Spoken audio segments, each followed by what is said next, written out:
शुभ मंगल हो, शुभ मंगल मंगल मंगल हो, शुभ मंगल हो, शुभ मंगल हो, शुभ मंगल मंगल मंगल हो, नभ मंगल हो, जल मंगल हो, नभ मंगल हो, जल मंगल हो, धरती का कण कण मंगल हो, धरती का कण कण मंगल हो, शुभ मंगल हो, शुभ मंगल हो, शुभ मंगल मंगल मंगल हो, शुभ मंगल हो, शुभ मंगल हो,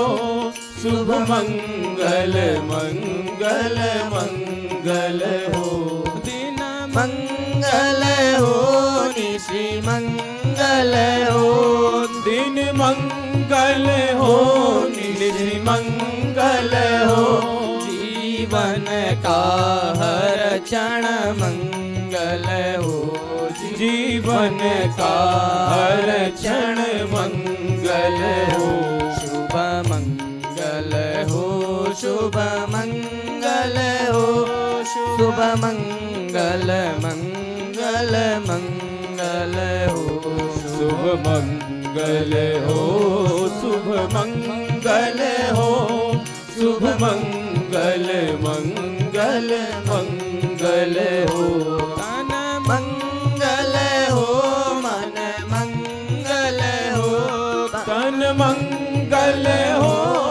मन मंगल हो, श्रम से अर्जित धन मंगल हो, श्रम से अर्जित धन मंगल हो, शुभ मंगल हो, शुभ मंगल हो, शुभ मंगल मंगल मंगल हो, शुभ मंगल हो, शुभ मंगल हो, शुभ मंगल मंगल मंगल हो, मति मंगल हो, गति मंगल हो, मति मंगल हो, गति मंगल हो, मानव की हर कृति मंगल हो, मानव की हर कृति मंगल हो, शुभ मंगल हो, शुभ मंगल हो, शुभ मंगल मंगल मंगल हो, शुभ मंगल हो, शुभ मंगल हो, शुभ मंगल मंगल मंगल हो, शुभ मंगल मंगल मंगल हो, शुभ मंगल मंगल मंगल हो।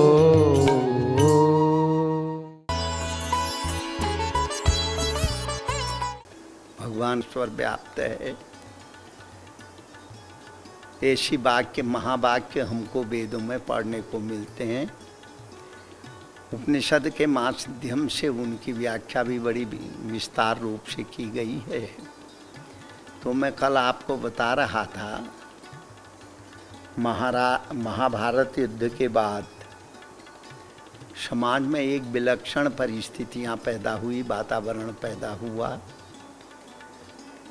जो अर्जुन ने कहा था, स्त्री दुष्टास्तु वासनेय जायते वर्ण शंकर शंकरो नारकायुव कुलध्यानांकुरश्च। समाज में नैतिकता कमज़ोर पड़ी और जो पलायन किए हुए, जो युद्ध से भगे हुए सैनिक लोग थे, वह लोगों ने पाखंड को अपना करके देवी देवताओं के नाम से बलि परंपरा का भी जो है प्रचलन किया। और उदाहरण ये दिया वेद की, हिंसा हिंसा न भवति। जिन वेदों में हिंसा की बात लिखी है वह हिंसा नहीं होती है, वह व्यक्ति का कर्तव्य होता है। जैसे आजकल के प्रचलित धर्मों में किसी भी मजहब के नाम पे, किसी भी धर्म के नाम से हिंसा करने की उनको प्रेरणा मिलती है या उनके नियम के अनुसार हिंसा करते हैं। ऐसे लोग उस समय भी पैदा हो गए थे, किंतु इधर बुद्ध को वैराग्य हुआ, बुद्ध को जब सत्य का साक्षात्कार जंजीर से मुक्त हुआ, गुलाम देश स्वतंत्र हुआ, और इसके पश्चात आज हम जहाँ खड़े हैं वह स्थिति में जो हम जी रहे हैं, जो हमारे महापुरुषों ने, जो वेद ने समरसता का जीवन हमको दिखाया था, महापुरुष ने जिसका संवर्धन किया था, आचार्यों ने जिसको का सरलीकरण किया था, तो इसकी कृपा से भारतीय संस्कृति अपने स्वरूप में अभी तक विद्यमान है। यह अर्जुन का जो संदेश था, और उस संदेश जब कार्य रूप के रूप में आया, और ये हमारे हिंदू समाज के इसको पतन की कहिए या पतन में उठ जाने की प्रक्रिया कहते कहिए, ये अलग स्थिति है। और अनादिकाल से चली हुई हमारी भारतीय परंपराएं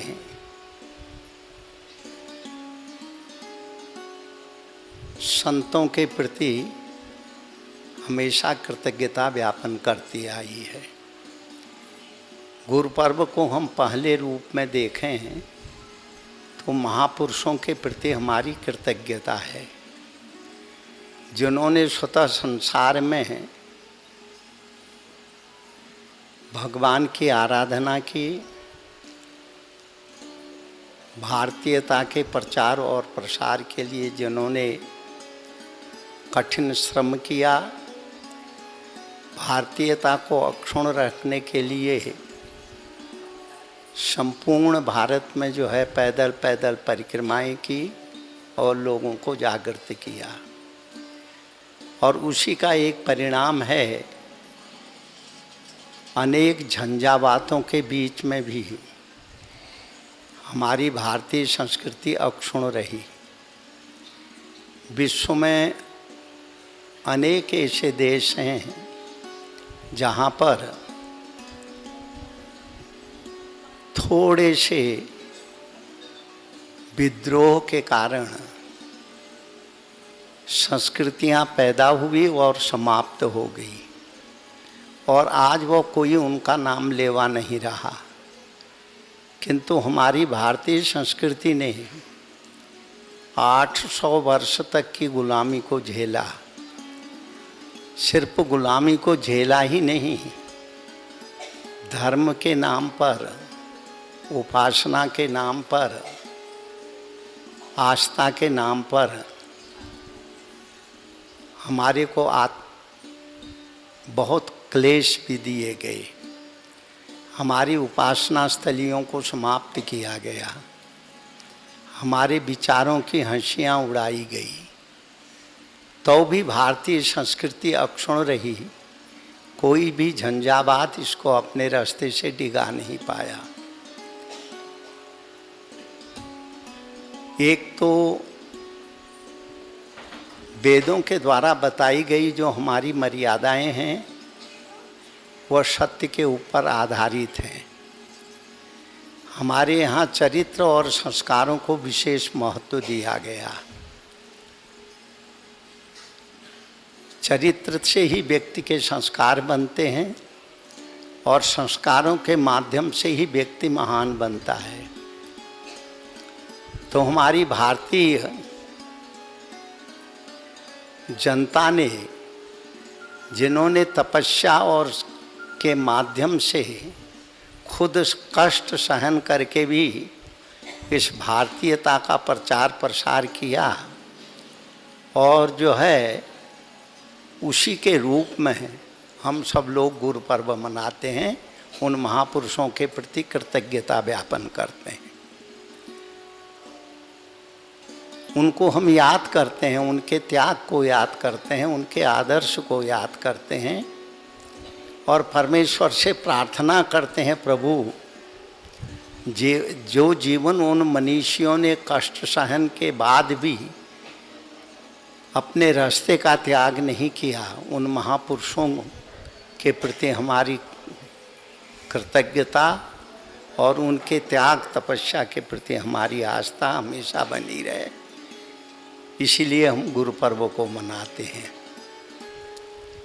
हर व्यक्ति किसी न किसी रूप में संपूर्ण भारत में या भारत के बाहर रहने वाले भी जो भारतीय मूल के निवासी हैं, जिस तरह आप यहाँ के एक वातावरण को देख रहे हैं, वही वातावरण विश्व में इस समय अनेक देशों में इसी रूप में हमारा समाज मना रहा है और संतों के प्रति कृतज्ञता व्यापन कर रहा है। और जिस समाज में कृतज्ञता का आदर होता हो, जिस समाज में व्यक्ति दूसरे के किए हुए उपकार को याद करता हो, तो वह समाज चाहे कितनी भी विपत्ति में पड़े, कितनी भी पराधीनियों की बेड़ी में जकड़ा क्यों न रहे, किंतु वह समाज कभी भी समाप्त नहीं होता है। यह संदेश हमको यह गुरु पर्व के रूप में महापुरुषों के चरित्र से मिलता है। दूसरी बात, गुरु पूजन। पूजन शब्द का अर्थ है उन महापुरुषों का जो को याद करना, उनको स्मरण करना, जिन्होंने खुद कष्ट सहन करके और समाज के कष्ट को दूर करने के लिए कठिन परिश्रम किया। ये भी पूजा का एक प्रकार है।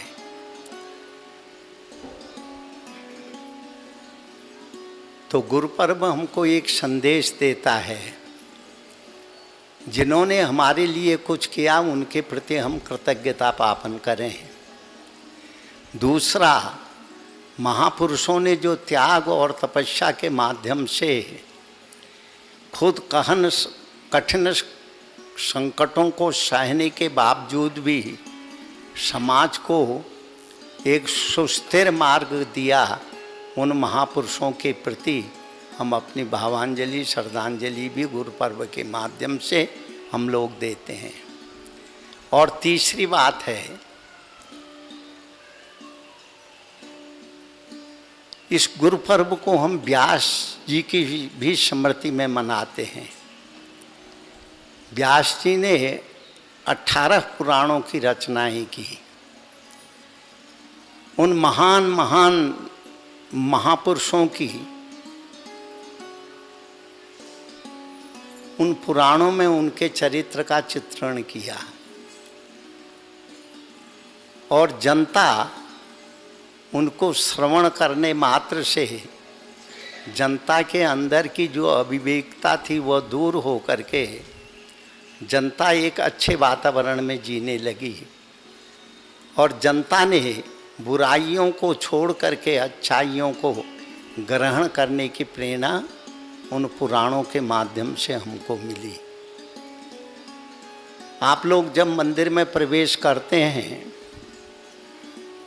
तो आप गेट के बाहर अंदर आते ही आपको जहाँ नटराज जी की मूर्ति है वहाँ पर आपको 3 शब्द लिखे हुए मिलते हैं। पहला शब्द है अशुतो मां सद्गमय। हे परमेश्वर, हमको असत्य से सत्य की ओर ले जाओ।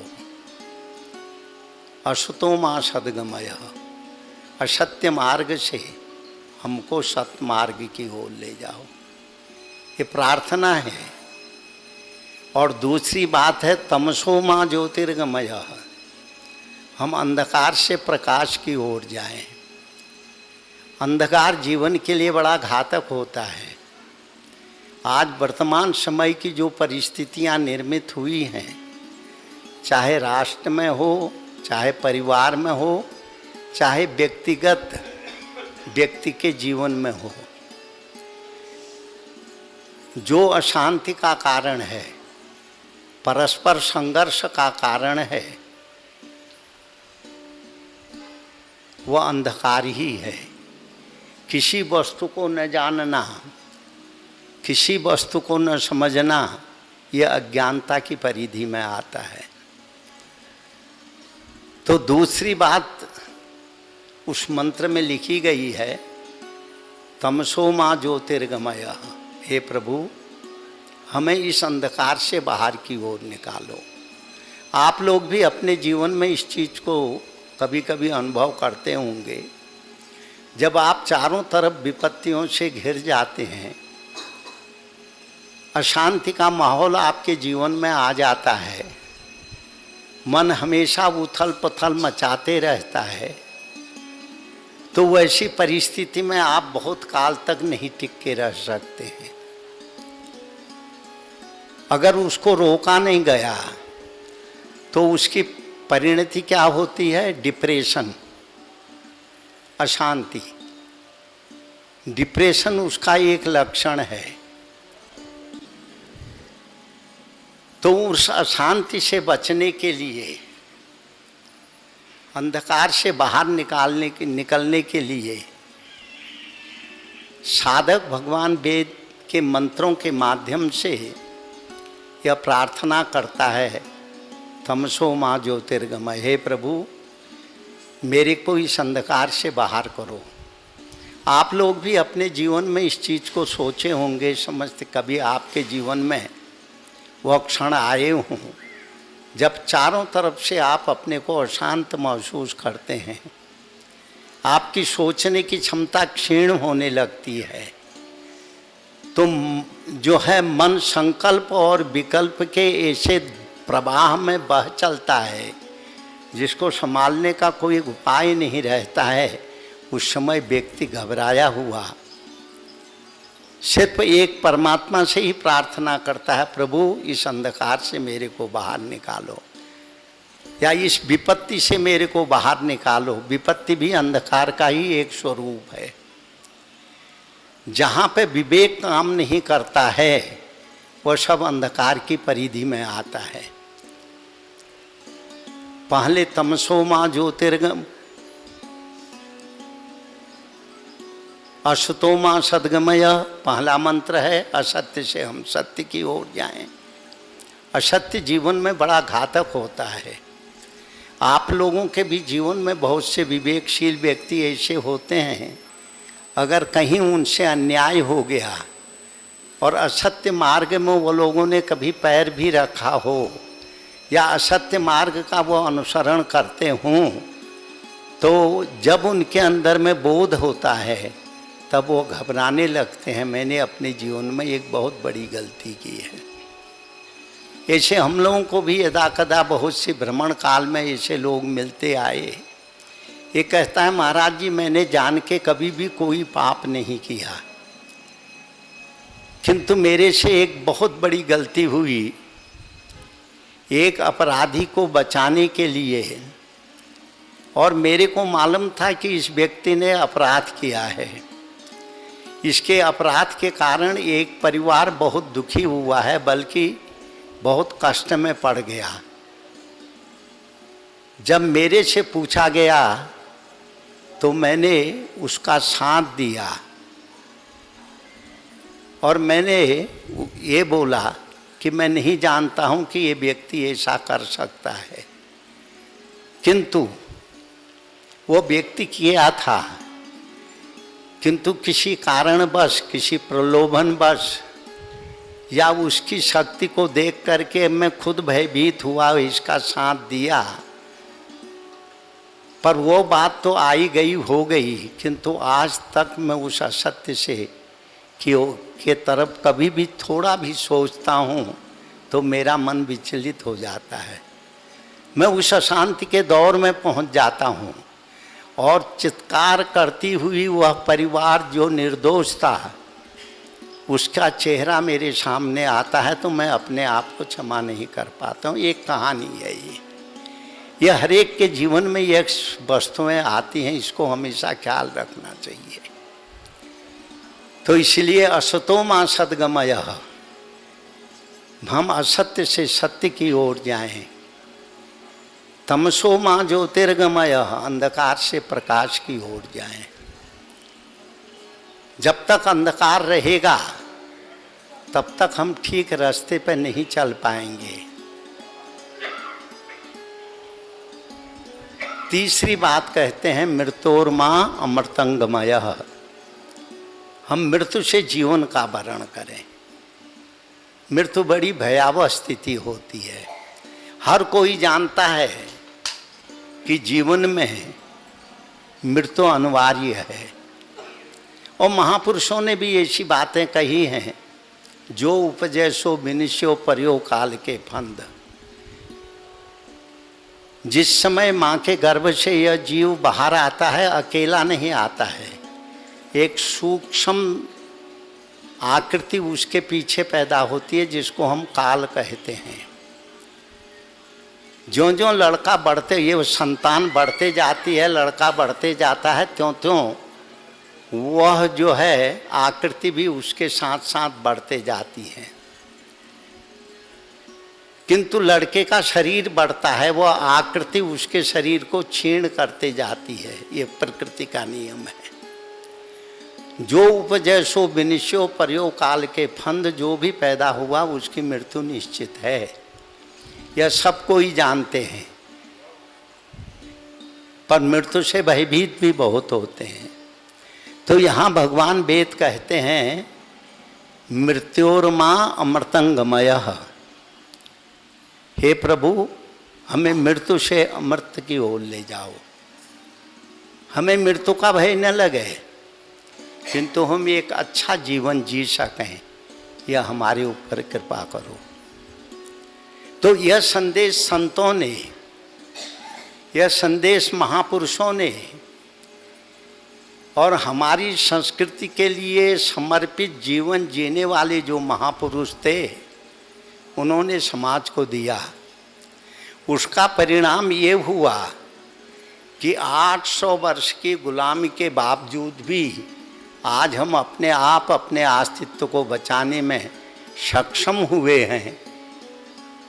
तो वह महापुरुषों की त्याग और तपस्या का ही फल है।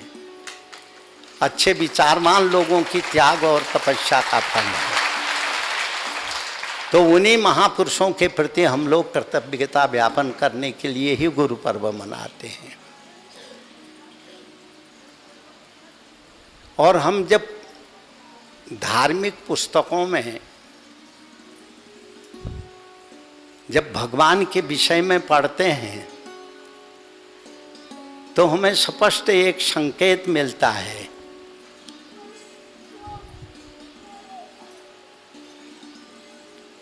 भगवान भी कहते हैं मैं कुछ नहीं करता हूँ, मेरे से संत जो करवा देते हैं, अच्छे व्यक्ति जो मेरे को निर्देश देते हैं, या अच्छे व्यक्ति जो मेरे लिए कष्ट सहन करते हैं, भले ही उनको कितना प्रताड़ित किया जाए, तब भी वो मेरे ऊपर अविश्वास नहीं करते हैं।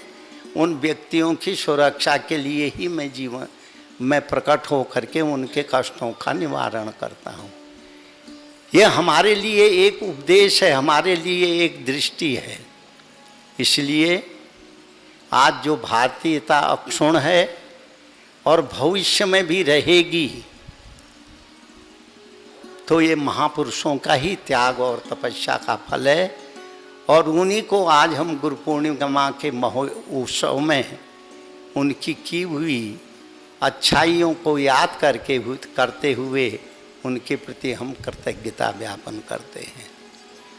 और जिन्होंने धार्मिक ग्रंथों के माध्यम से, पुराणों के माध्यम से, कथानकों के माध्यम से, सतुपदेश के माध्यम से समाज को सतमार्ग में ले जाने के लिए प्रेरणा दी, समाज को उपदेश दिया, समाज को सतमार्ग में चलने की प्रेरणा दी, उनकी स्मृति में भी यह गुरु पर्व मनाया जाता है। माँ नर्मदा जी के अहेतु की अनुकंपा से कल्याण सेवाश्रम अमरकंटक मैं हर वर्ष यहाँ गुरु पर्व मनाया जाता है और आप लोग दूर दूर से, मैं तो ये भी देखा 2 साल तक भारत का विश्व एक तरह से थम गया था, पूरा विश्व थमा हुआ था, कोई कहीं नहीं जा रहा था, सब लोग अपने घरों में चुपचाप बैठे हुए थे इस कोरोना के काल में। उस समय भी लोगों ने इन महोत्सवों को छोड़ा नहीं, श्रद्धा से, प्रेम से वो लोग जहाँ भी संतों के आश्रम होते थे, जहाँ महोत्सव मनाया जाता था, अधिक संख्या में नहीं तो भी वहाँ पे पहुँच करके संतों के प्रति कृतज्ञता ज्ञापन करने के लिए पहुँचते थे। यह हमारी भारतीय सोच और समझ का परिणाम है। एक से मैंने भी पूछा, मैंने कहा तुम लोग चारों तरफ कोरोना फैला हुआ है बीमारी, और आप लोग फिर भी आ रहे हैं। कहते हैं महाराज एक ही बार तो मरेंगे, बार बार तो नहीं मरेंगे। अगर मृत्यु यही निश्चित होगी तो जरूर मरेंगे, इससे क्या फर्क पड़ता है। देखो बात बहुत छोटी है, पर इसमें एक गांभीर्य, एक विश्वास है। मरना तो निश्चित है ही।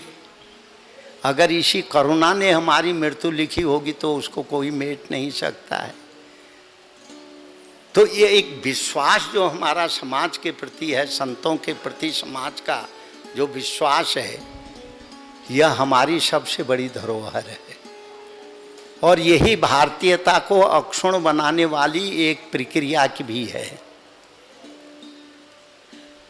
भारतीय समाज विश्वास के माध्यम से ही अपने को सुरक्षित रख पाया। जहाँ महासंहार का समय भी था, हिंदुओं को सुनियोजित ढंग से अपमानित करने का एक दौर चल रहा था, उस समय भी हिंदू समाज अपने आप में जीवित रहा, इसी विश्वास के कारण रहा।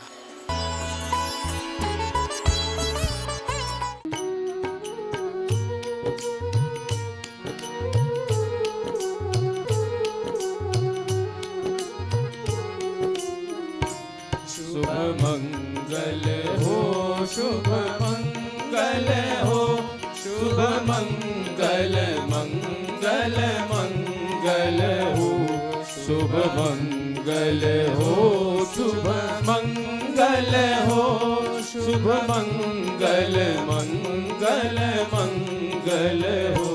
नभ मंगल हो, जल मंगल हो, नभ मंगल हो, जल मंगल हो, धरती का कण कण मंगल हो, धरती का कण कण मंगल हो, शुभ मंगल हो, शुभ मंगल हो, शुभ मंगल, मंगल मंगल हो, शुभ मंगल हो, शुभ मंगल हो, शुभ मंगल, मंगल मंगल हो।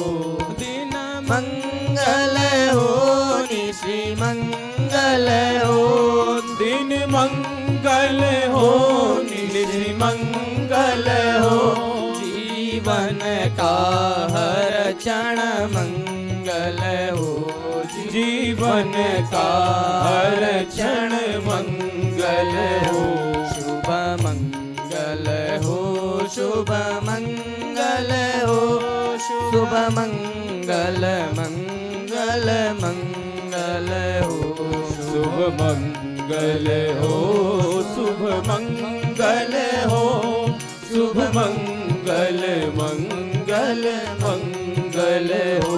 तन मंगल हो, मन मंगल हो, तन मंगल हो, मन मंगल हो, श्रम से अर्जित धन मंगल हो, श्रम से अर्जित धन मंगल हो, शुभ मंगल हो, शुभ मंगल हो शुभ मंगल मंगल मंगल हो शुभ मंगल हो शुभ मंगल हो शुभ मंगल मंगल मंगल हो मति मंगल हो गति मंगल हो मति मंगल हो गति मंगल हो मानव की हर कृति